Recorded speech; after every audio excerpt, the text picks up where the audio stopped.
Well, hello, and thank you for tuning in today for an episode of What to Do with the Stampin Write Markers. Thanks for joining me. My name is Chris. I'm coming to you from my stamp room in Worthington, Minnesota, where it's cold and snowy. So it's a good day to be playing with markers, right? So the markers are a great special right now. If you sign up and join our Stampin' Up! Team, you can choose 2 sets of markers. Each set has 10 Stampin' Write markers, and they are valued at $35. So 2 sets of those, that's $70. You can also choose more free product if you don't need the markers, but in my opinion, even if you have the markers, this is a great deal to get fresh ones because the tips have changed. Let me flip you down here. The old markers. Ooh, do I have an old one here? Let me think. I think I do. Hang on. I should have looked for an old marker before I came on camera. I have one. Okay, the old markers had a tip that looked like this. So it was nice for signing your cards, but it wasn't really very good for anything else. The new markers have a blunt tip, and so now we can do more things with them, in my opinion.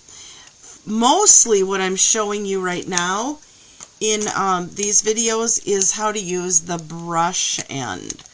Okay, so today I'm going to show you, or in this video I guess, how to use the markers and blends, the markers and a sponge, and the markers and a dauber. Okay.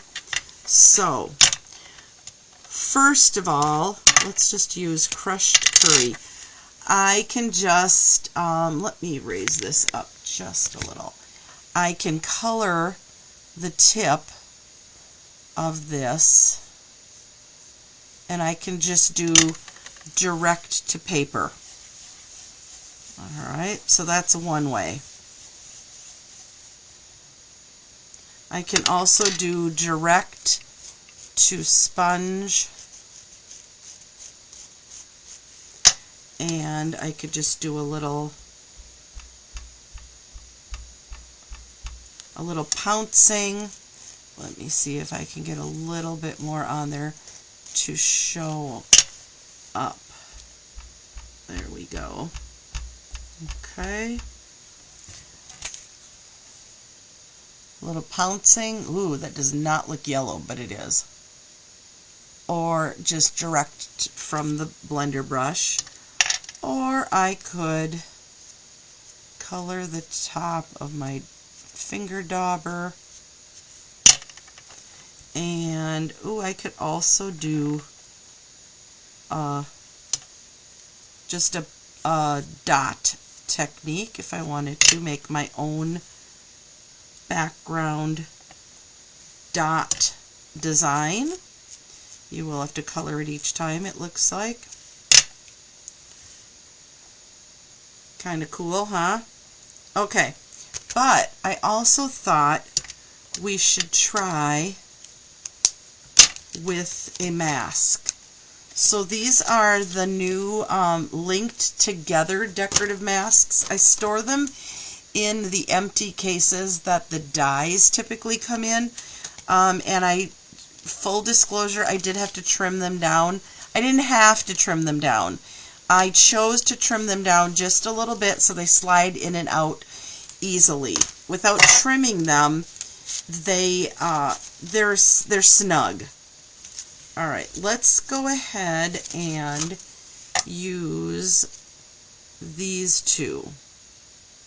All right, so number 1 and number 2. Let's start with number 1.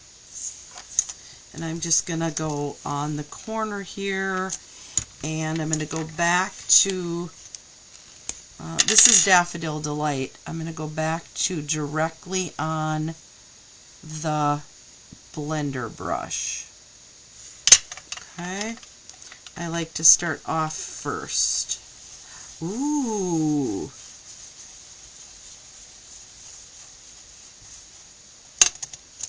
Nice. Nice. Let me wipe this off here. I like it. And then, that's number one. Let's bring in number two. I didn't mark where I had that, but I think I can line it up. Okay, again, same color, same blending brush. This is Daffodil Delight.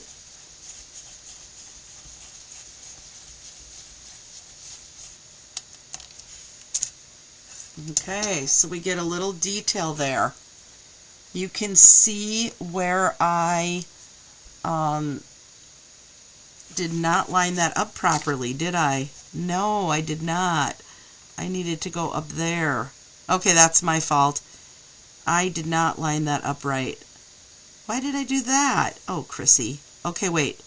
I think I can fix it. I found that same pattern. Alright, let's go ahead and color this in again. My lighting is awful here. Why is it? Why does it look so bad? I don't think that is going to help. I need to work on that. Sorry, folks. It's yellow. I promise. Okay. Oh, now this is going to be better. There's going to be this yucky spot. No, not great. Well, it's still kind of cool, though. It's still kind of cool. But yeah, I messed up. I lined that up wrong. So, don't do that when you do it. Alright, but you can also use, let's go back to the finger dauber. I'm using Daffodil Delight again.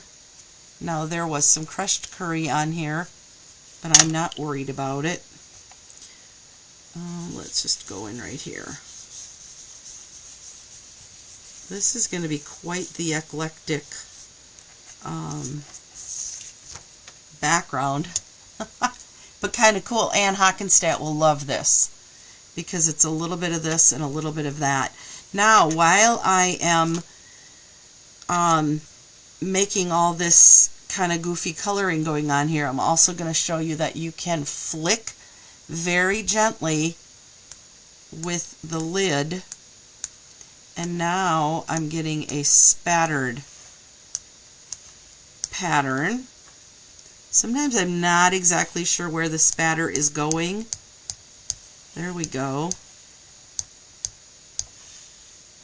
Let me zoom you in so you can see that. There's my spatter.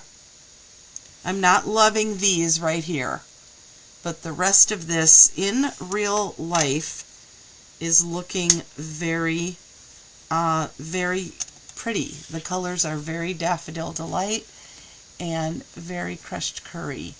So I'm not sure why they are showing up so weird on camera. Alright, well, there you go. A few techniques on if you don't have all the tools. All you need are the markers. And even a makeup sponge would work. You don't have to have any of these fancy products to create your own backgrounds. Comment what you think, what you like, what I could have done differently, and I will make a card out of this. Ooh, this is going to be a challenge. And I will send it off to someone who comments. Thanks for joining.